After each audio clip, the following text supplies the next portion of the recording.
Hello guys, তো part ওয়ানটাই তোমরা দেখেছো যে জল নেওয়া পর্যন্ত ভিডিওটা আপলোড করেছিলাম। আর আজকের এই পার্ট টুটা জল নেওয়া পরে কোথায় যাচ্ছি তো সব বলবো এই ভিডিওর মধ্যে, শেষ পর্যন্ত দেখতে থাকো। Hello guys, Radhe Radhe. তো শুশুনের থেকে জলটা নিয়ে পরে ব্যাগে বেঁধে নিলাম সবাই মিলে। তো বাঁধাবাঁধি করে আস্তে আস্তে বেরিয়ে যাবো এখান থেকে। তো আমরা যারা যারা গিয়েছিলাম সব বন্ধুগুলো সবাই দেখা দেখি করছিলাম যে সবাই জল পেয়েছে না পেয়েছে।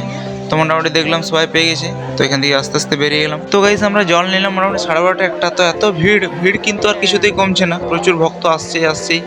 যখন বেরোচ্ছি রাস্তায় পা দেওয়ার জায়গা নেই, দেখতে পাচ্ছে সবাই। তো আমাদের সবাই এদিক ওদিক ঘোরাঘুরি করছিল, একটু দোকান দিকে এদিক ওদিক যাচ্ছিল। তারপর আমাদের বাঘ ফাঁক যেগুলো ছিল সব সাজাসাজি হয়ে গেছে।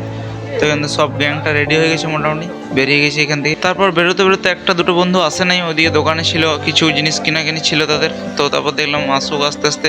তো আমরাও কিছু এদিক ওদিক ঘোরাঘুরি করে নিলাম দোকানগুলো একটু। মোটামুটি 10-12 কিলোমিটার হাঁটার পর একটু রেস্ট নিলাম সবাই এখানে। অনেকে ভক্ত আসে, শুয়ে আসে, বসে আসে। আমাদের এখানে পাশাপাশি যারা গেছিলো তারাও আসে। তারপর সেখান থেকে ভোর হতে না হতে বেরিয়ে গেছিলাম। তারপর রাস্তায় এক জায়গায় এখানে সেবা করেছিল, চা জল অনেক কিছু ছিল মোটামুটি খাবার। অনেকে খাচ্ছিলাম, আমরা এখানে বসেছিলাম একটু। তো বলি বেশি লেট করে লাভ নাই, যত বসছি তত পা ব্যথা করছে। তো আস্তে আস্তে বাড়ির সামনের দিকে চলে এলাম। তো মোটামুটি চলে এসেছি।